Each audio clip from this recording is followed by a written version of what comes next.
I bought and tested these graphics cards so you don't have to waste your hard-earned money.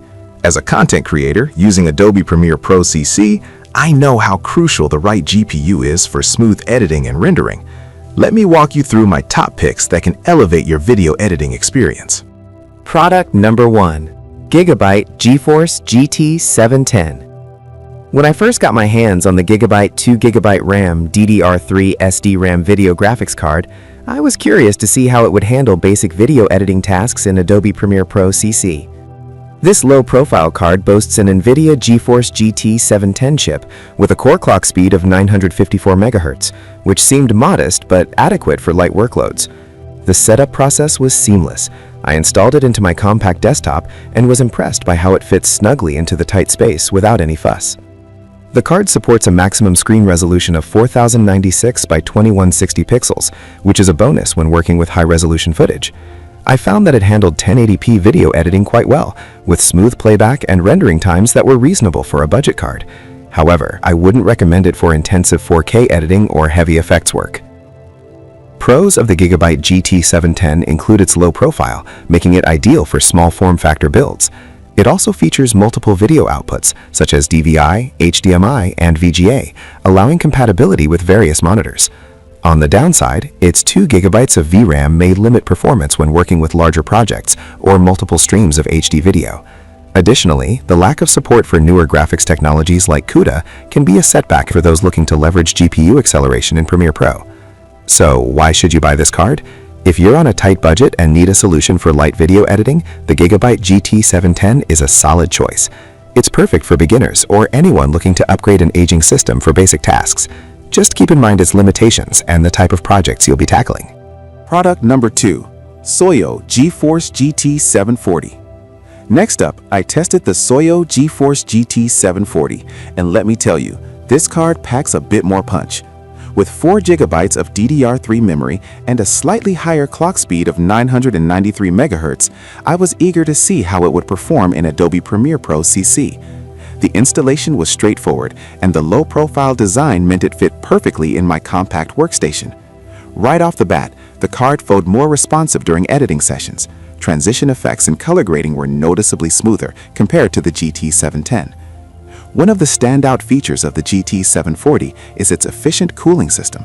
During longer editing sessions, the card remained cool and quiet, which is essential when you're deep in the zone. The versatility of connectivity options, including HDMI 2.0, DVI, and VGA, made it easy to connect to my dual monitor setup, enhancing my workflow significantly. I also appreciated its support for DirectX 12 and OpenGL 4.6, which means it can handle advanced graphics tasks better than its predecessor. However, there are some cons.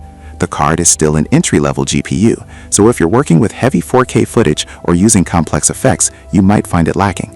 The 4 GB RAM is more accommodating than the GT 710, but it's still not enough for high-end tasks. In summary, if you're looking for a reliable and efficient graphics card for moderate video editing, the Soyo GeForce GT 740 is an excellent investment that balances performance with cost. Product number 3. GeForce GT 730.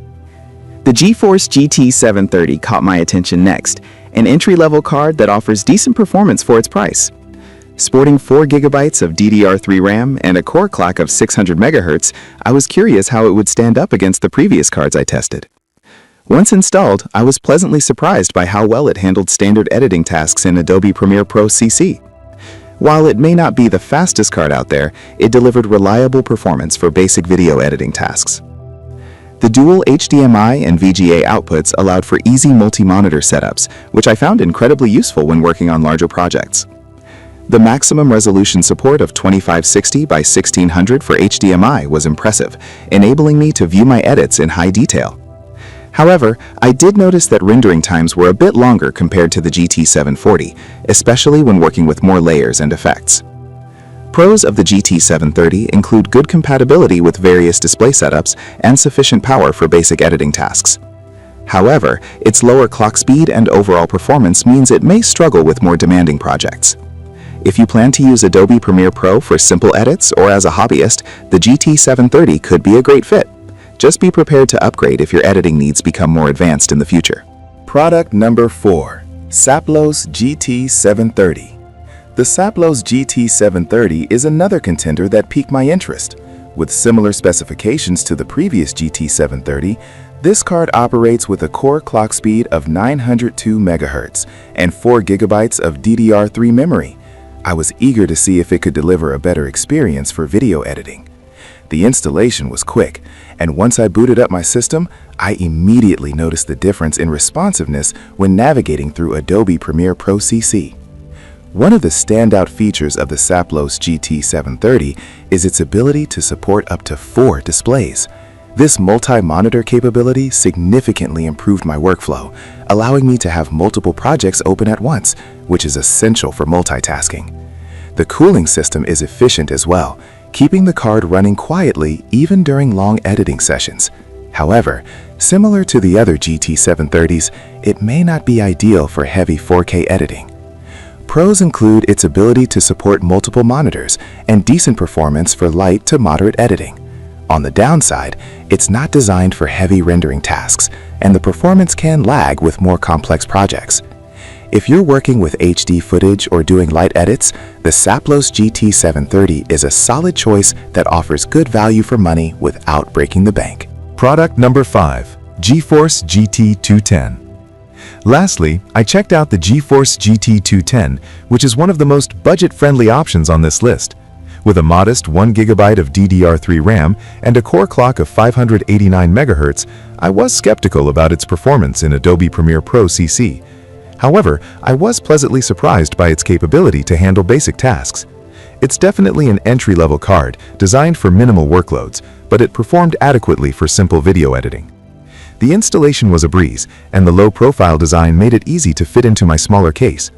The GT210 supports HDMI, DVI, and VGA outputs, which is great for connecting to various monitors. However, I did find that working with higher resolutions was a bit challenging, as its memory and processing power are quite limited.